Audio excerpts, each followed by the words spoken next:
I found a lost girl in the forest and took her to my mother's house. My mother has a disability, so I was worried about how she'd react to this unexpected visit.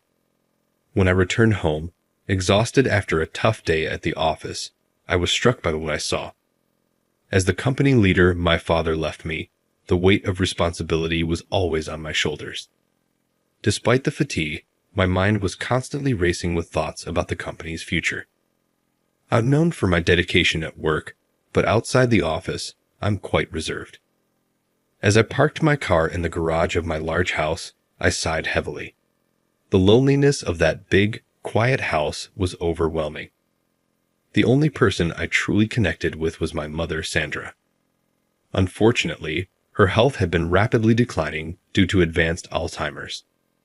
I entered the house, leaving the fading daylight behind. "Mary, I'm home," I called out, surprised to see the housekeeper still there. She usually left by now, but today she was still around. "Mr. Charles, I was waiting to talk about Mrs. Sandra," Mary said, her tone anxious.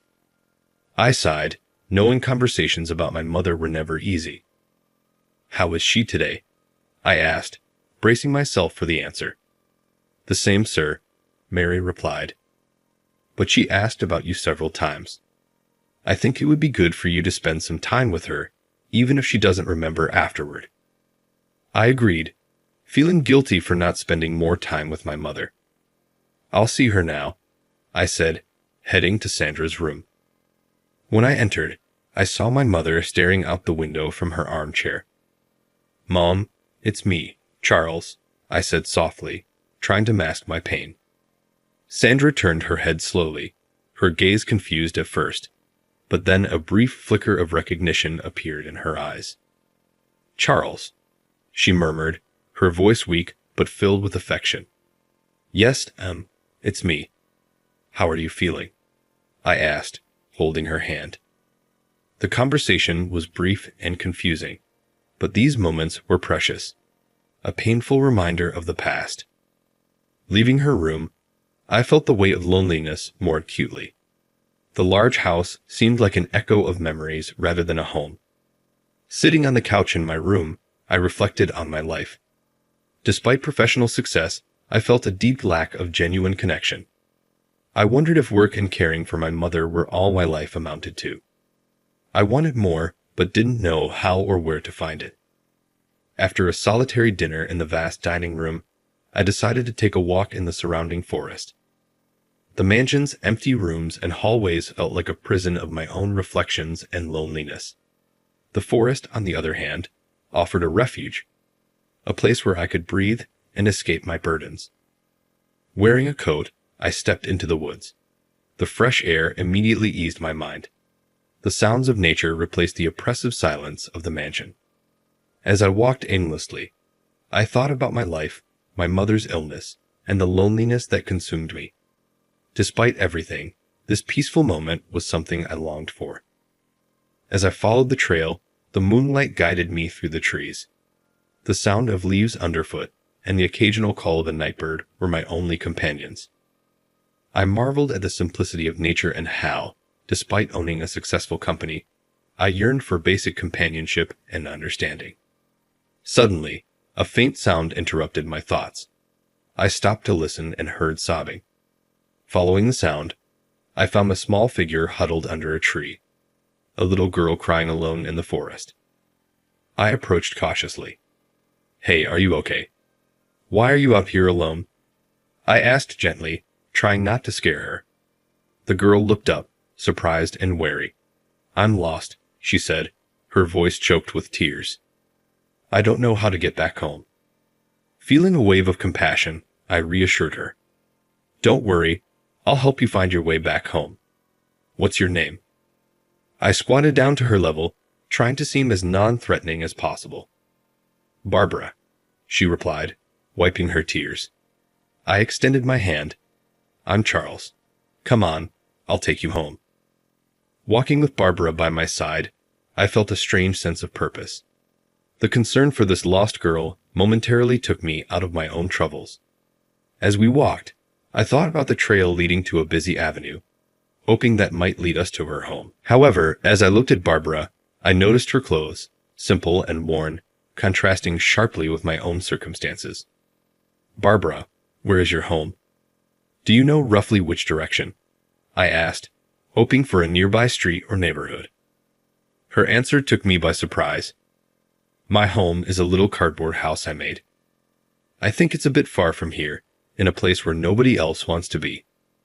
I know where it is but don't quite remember how to get there," she said, a hint of pride in her eyes. Her innocence and pride in her makeshift home left me speechless. I realized the gravity of the situation. She didn't have a traditional home, but rather an improvised shelter vulnerable to many dangers. "Do you live there alone?" Charles asked, trying to hide his concern. "Yes, but I like it," Barbara replied. "I made it all by myself. It even has a window." Charles felt a pang in his heart. He admired Barbara's strength and independence, but the idea of her living alone in such conditions troubled him deeply.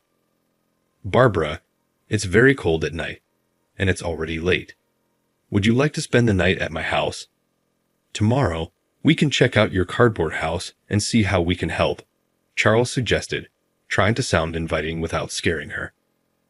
Barbara looked at him warily, but with a hint of hope in her eyes. "Are you sure? I don't want to be a bother." Charles nodded with a reassuring smile. "I'm sure, Barbara. It'll be an adventure." When they arrived at the mansion, Barbara's reaction was pure delight. Her eyes widened, and with a smile, she exclaimed, "Wow, this place looks like a fairy tale castle." Charles couldn't help but smile too, moved by her genuine wonder. It was rare for him to see such spontaneity and sincere admiration, and it brought him a joy he hadn't felt in a long time. As they entered, Charles approached Mary, the housekeeper, hoping for her support. Mary's eyebrows shot up in surprise at the sight of Barbara. "Mr. Charles, who is this child?" she asked, her voice tinged with concern. Charles quickly explained the situation, hoping for understanding. Instead, Mary responded with alarm. "You can't just bring a stranger into the house. She might be carrying diseases. It could be dangerous for all of us, especially for your mother." Charles was taken aback. He wasn't used to being challenged in his own home, especially when trying to help someone in need. "Mary, I expected more understanding from you. Barbara is just a child who needs help. We're not turning our backs on her," Charles said firmly. Mary argued about the risks, but Charles was resolute. "I've decided, Mary. Please get some clean clothes for Barbara, prepare a warm bath, and make sure she has a decent meal tonight." Mary, clearly displeased, nodded reluctantly. "As you wish, sir." Despite Mary's reaction, Charles knew he was doing the right thing. He turned to Barbara, who watched the exchange with a mix of confusion and gratitude. "Don't worry, we'll take care of you," Charles said, kneeling beside her. Barbara, still amazed by the grandeur of the mansion, smiled back with relief. Later, in her temporary room, Barbara was in awe. The bed felt like a cloud, and the room seemed like a palace. She jumped on the bed, touched the pillows, and laughed with joy. "It's bigger than my cardboard house," she said, running around with delight. After a warm bath and the clean clothes Mary provided, Barbara felt like she was dressed for a party. She devoured the meal with genuine appreciation. When Charles returned to check on her, he found Barbara lying on the bed, her eyes shining with happiness. "Is everything all right?" he asked, feeling a wave of contentment. "Yes, everything is so beautiful and tasty. Thank you, Mr. Charles," she replied with heartfelt sincerity. "Just call me Charles," he said, sitting on the edge of the bed. Barbara, now a bit shy, asked, "Can I ask you something? Is this house a real castle?" Charles laughed, charmed by her curiosity. "Not exactly a castle, but it's my home. And tonight, it's your home too." He enjoyed having someone to share his large, lonely house with, even if just for one night. "Would you like me to read you a bedtime story?"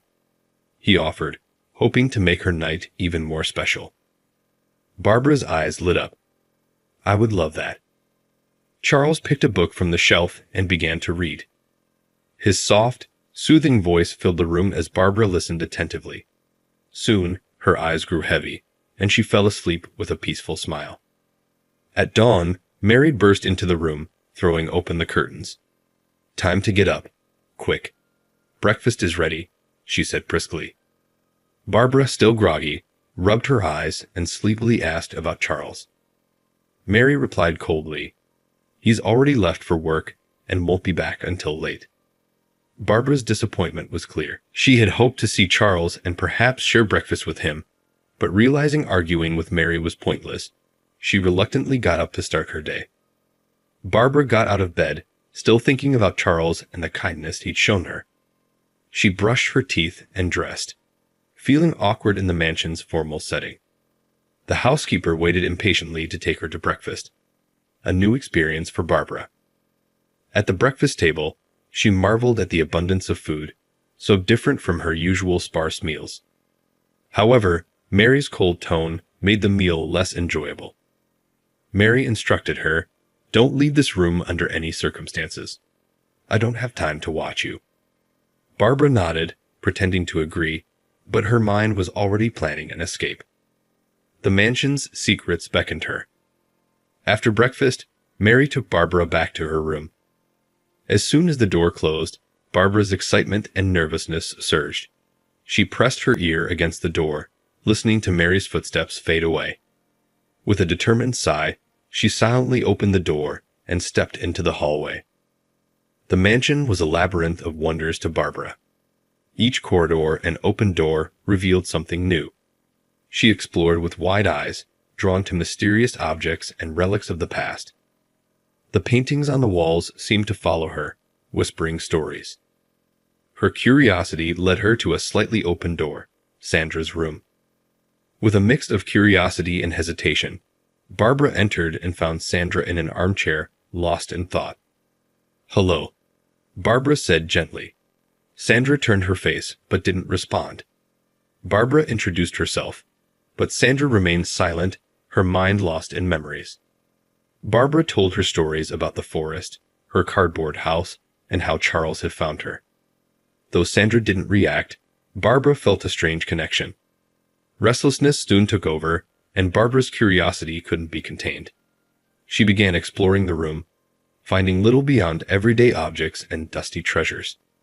Her attention was drawn to a massive wardrobe at the end of the room. With hesitant hands, she opened one of its doors and discovered a treasure, an old guitar and a notebook.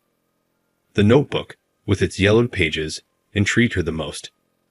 Just as Barbara was about to delve into the notebook, Mary's voice echoed in the hallway. Heart racing, Barbara quickly hid the notebook under her clothes. Mary entered the room and, noticing her, exclaimed, Barbara, what are you doing here? I told you to stay in your room. Mary's irritation was palpable. Barbara shrank back, guilt and fear evident. I was just looking, she mumbled, knowing she had no good excuse. Mary sternly ordered Barbara to return to her room, warning her, It's not safe, and you shouldn't touch things that aren't yours. Barbara was escorted back, and the adventure ended for now. Back in her temporary room, Barbara sat on the bed, clutching the old notebook. It was now a cherished secret, hidden from Mary's view. Her heart was still racing from the recent adventure and discovery. Carefully, she opened the notebook. The pages whispered ancient secrets as a world of memories unfolded before her. It was clear this notebook was Sandra's record of memories, a desperate attempt to hold on to what Alzheimer's had stolen. Sandra had mentioned her condition in a sad and desperate manner. As Barbara flipped through the pages, she discovered Sandra's love for music. Among personal reflections and memories, there were song lyrics, melodies, and sketches of an artistic soul expressing itself through art. Sandra was more than just a mother battling a disease. She was a composer whose emotions and thoughts flowed through her music. Then Barbara came across a dedication to Sandra's son, Charles. The song Sandra had composed for him was simple yet deeply moving. Its lyrics spoke of a mother's love and hope, capturing the essence of Sandra's affection and artistry. After finishing the song, Barbara closed the notebook, deeply touched. The song was a tribute not just to Charles, but also to Sandra's enduring love and creativity. Yet, all these traits had been forgotten. Barbara knew she had found something special and resolved to help, but needed time to figure out how. As night fell, Charles returned from work, eager to see Barbara. He suggested a walk in the forest to reconnect with their recent discovery. For Barbara, this was the perfect moment to address her thoughts. Walking side by side, Barbara gathered the courage to speak. "Charles, your mother was a composer, wasn't she?" she asked softly, trying to sound casual but unable to hide her anxiety. Charles looked surprised and pondered how she knew. "Yes, she was an incredible composer. How did you find out?" he asked, curiosity in his voice. Barbara stumbled over her words. "I saw a guitar in her room when I got lost. I swear it was an accident. I like music," she added quickly, hoping to divert suspicion. Charles relaxed, smiling. She loved to play. Composing was her way of expressing everything: love, joy, sadness. She even wrote a song for me when I was little. It went something like this. Charles began humming a melody, the music reflecting eternal love and protection. Barbara listened in silence, the beauty of the song touching her heart. It felt like she was connecting with a piece of Sandra's soul. Moved, Barbara revealed, "I can play the guitar too. I've always loved music." Charles looked at her with new admiration. "Really? How did you learn so young? You must be very talented." Barbara smiled, a mix of sadness and pride in her eyes. "My dad taught me. He taught me to read, to play, to be strong." Her voice carried gratitude and melancholy. Charles noticed the depth of Barbara's connection with her late father. Intrigued, he asked, "And your mother? Did she teach you anything?" Barbara looked down, gathering her thoughts. "Dad said she went to heaven after I was born. He said the angels needed her. She never came back. After Dad got sick, he left too. I had to take care of myself. I didn't want to be a burden." Charles was moved by Barbara's story, touched by her strength in the face of such hardships. "Barbara, your courage is admirable. I'm so sorry for everything you've been through, but you're not alone anymore." The conversation deepened their bond. Barbara felt welcomed and safe with Charles, sensing a new beginning. Charles, inspired by Barbara's resilience, vowed to offer her a better future, a promise of protection and care. After a walk in the forest that helped us both relax and connect, I led Barbara back to the mansion. My mind was heavy with reflections, but her presence lifted my spirits. I carefully helped Barbara settle into bed, making sure she was comfortable and secure in her new temporary home. As I watched her fall asleep, I felt a strong sense of protection and a desire to give her everything life had denied her so far. Leaving her room, I was resolved and determined. In the hallway, I found Mary and couldn't wait to share my thoughts. "Mary, I've been thinking about something important. I want to officially adopt Barbara," I said with clear resolution. Mary, ever practical and a bit skeptical, looked surprised and disapproving. "Adopt her, Charles? Are you sure? That's a huge responsibility, and with everything you already manage, I'm not sure you're up for it." But I was firm. I've never been more certain about anything. Barbara has shown me what's missing in my life. I can offer her a family and a home, and I believe she has a lot to offer me too. Mary looked for any sign of hesitation, but saw only a man ready to change his life for her. "Just think it through," Mary advised. "Adoption isn't something to take lightly. You need to be ready for all the joys and challenges. I know it will be tough, but I'm ready. Barbara deserves a better life, and I want to be part of that," I replied with unwavering conviction. Mary could see the sincerity in my words. The next day, an unexpected event would further cement my decision. At breakfast, Barbara, renewed with determination, asked Mary, Is there any way to help Mrs. Sandra remember things again? Her question took Mary by surprise. After a pause, Mary replied, Mrs. Sandra's illness is Alzheimer's, and it's only getting worse. It's not something we can reverse. Barbara listened with serious intent, but remained hopeful. There has to be something we can do, even a little bit, she insisted. Mary admired Barbara's determination despite knowing the harsh reality. They say that music and old memories can sometimes reach parts of the mind we think are lost, but it's not guaranteed, Mary said, encouraging Barbara's hope. Inspired, Barbara decided to try music. She remembered Sandra's music notebook and the song Charles had hummed. I'll try with music, she resolved. With hope and a plan, Barbara convinced Mary to let her spend the day with Sandra. In Sandra's quiet room, Barbara began by talking about everyday things, hoping to spark a reaction. When that didn't work, she shifted to Sandra's music. Mrs. Sandra, I saw a notebook in your room with your beautiful songs. Do you remember writing them? Barbara asked, her voice full of admiration. She spoke enthusiastically about the lyrics and melodies, hoping to trigger some recognition. Despite Sandra's distant expression, Barbara didn't give up. She believed that music and love could bridge the gap created by the disease. Then I had another idea. I went to my room and grabbed Sandra's diary. I returned to her room with it, hoping that seeing her own lyrics and melodies might help her remember. Carefully, I opened the notebook and showed it to Sandra. These are your songs, I said, holding it so she could see the writings. Do you remember writing them? They're very beautiful. I really like them. My voice was full of hope as I began reciting the verses. Despite my heartfelt effort, Sandra's reaction was the same as before. Nothing. She remained still, her distant gaze seeming to look through the notebook and the walls of the room to somewhere only she knew. This lack of response didn't dampen my spirits. Instead, it made me more determined to find something that could reach her heart in a way that words alone couldn't. I decided to check the large wardrobe in Sandra's room again. My eyes lit up when I found a box full of musical score notebooks next to a guitar.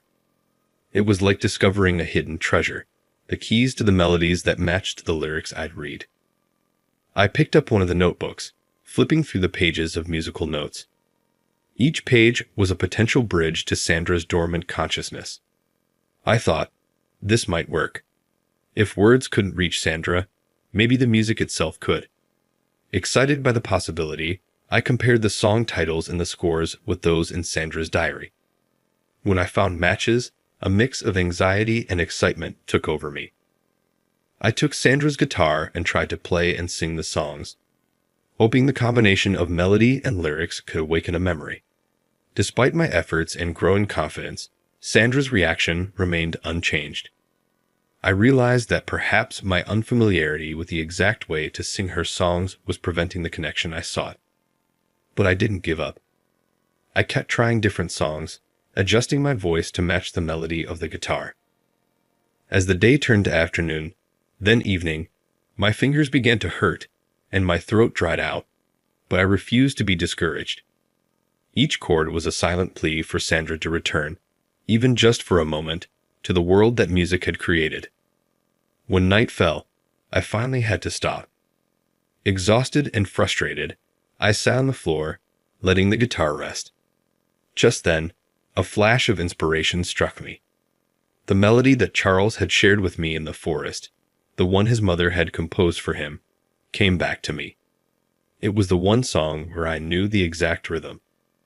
With renewed determination, I sifted through the scores, eagerly searching for that melody.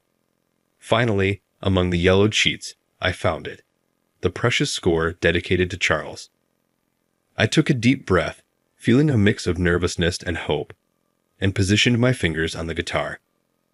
I began to play the first notes, the melody flowing more easily this time, each chord filled with emotional depth. As I sang the verses I had memorized, Sandra's eyes showed a different sparkle. For a moment, the fog around her mind seemed to lift, and she slowly turned her head toward me, as if waking from a long dream.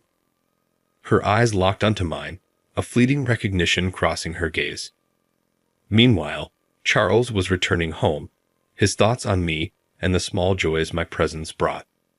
When he noticed my absence from my room, concern set in, and he hurried to find out where I was. He went to Mary, looking anxious. "Mary, have you seen Barbara?" "She's not in her room." Mary, who was tidying up, looked at him calmly. "She's in Mrs. Sandra's room. She spent the entire day there trying to help her recover." "Recover?" Charles asked, a mix of curiosity and concern in his voice. The idea of me spending the whole day with Sandra left him both worried and curious. Mary sighed, choosing her words carefully. "She spent the whole day playing the guitar and singing songs. She probably saw the diary and the scores and decided to sing. It's a beautiful thing to see. Come, I'll show you." Mary led Charles down the hallway to Sandra's room.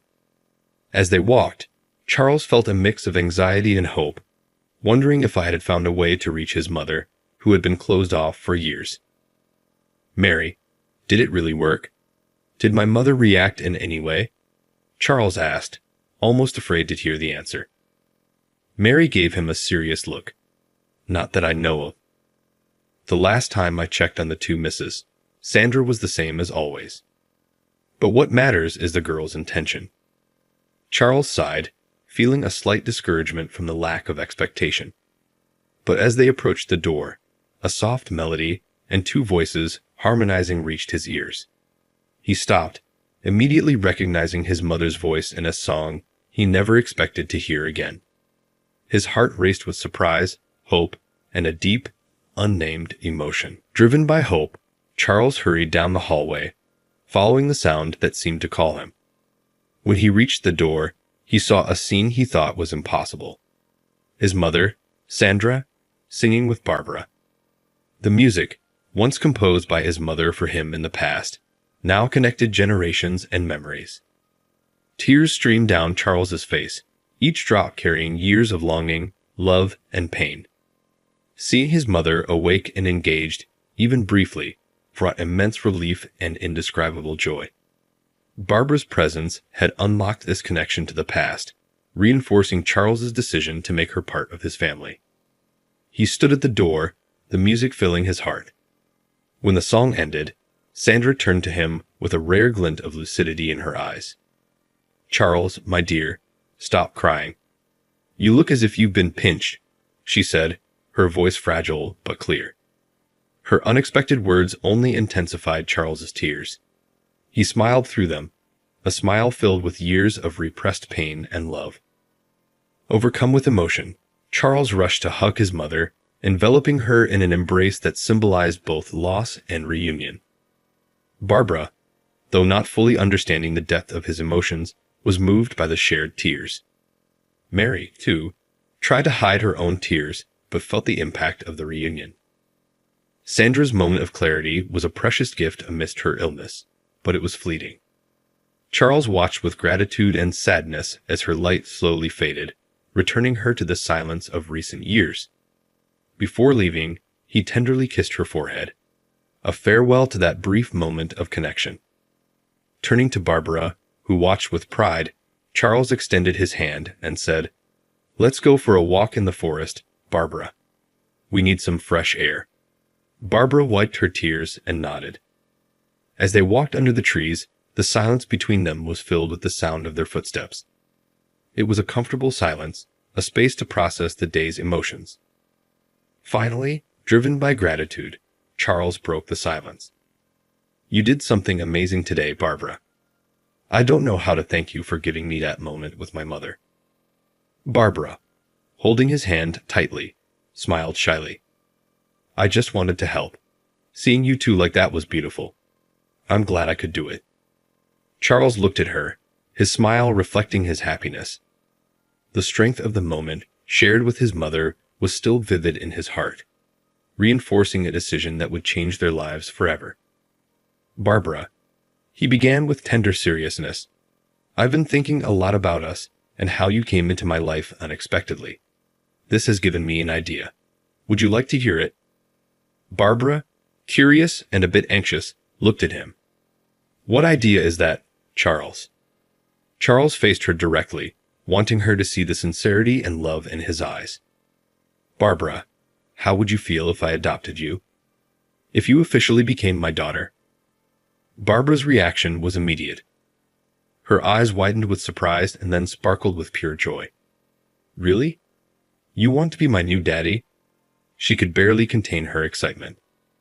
"Yes, seriously," Charles replied, his smile mirroring hers. "I would love that. You're already part of my family in my heart, but I want it to be official for everyone to know." With a cry of joy, Barbara leaped into Charles' arms, hugging him tightly. "I would love that. Being a princess and living in a castle is going to be amazing. And having a daddy again." Her voice, once altered by emotion, now brimmed with happiness as the future unfolded before her. As we continued our walk through the forest, a new bond formed between us. We both felt a lightness and hope we hadn't experienced in a long time. For Charles, deciding to adopt Barbara was a step toward a future full of possibilities and love. For Barbara, it meant the promise of a home and a family, a longing she had since losing her own. United by music, fate, and the promise of adoption, we returned to the mansion, ready to start a new chapter in our lives. In a world where hope often seems fragile, Barbara and Charles's story reminds us of the transformative power of love, determination, and compassion. In the weeks following that unforgettable day, Charles worked tirelessly to make Barbara's adoption official. The speed of it all showed not only his determination, but also how right the decision was for both of them. Now officially part of the family, Barbara thrived under Charles's care. The mansion, once quiet and lonely, buzzed with the joy and energy of the young girl. Her eagerness to learn and sharp intelligence made Charles proud, and even Mary found new purpose in supporting Barbara's studies. Barbara's musical moments with Sandra, though brief, brought comfort and joy to everyone. For Sandra, these moments were a small healing for the wounds left by her disease. For Charles, they were proof that true love endures despite the challenges of Alzheimer's. Our days at the mansion were transformed into times of learning, music, shared laughter, and quiet gratitude. Charles, Barbara, Mary, and even Sandra in her lucid moments formed a family united by heart, not just blood. Their story shows that even in unexpected circumstances, family can be found and formed. The adoption of Barbara brought new life to all of us, proving that even in adversity, happiness, love, and a sense of belonging are possible. Our mansion, now filled with love and joy, celebrated life each day thanks to the strength of love and the beauty of forming a family. If you enjoyed this story, please hit the like button and join our community by subscribing to the channel. Your support motivates us to share exciting stories almost every day. Don't miss the next incredible story displayed on your screen. We deeply appreciate your support and hope to see you soon.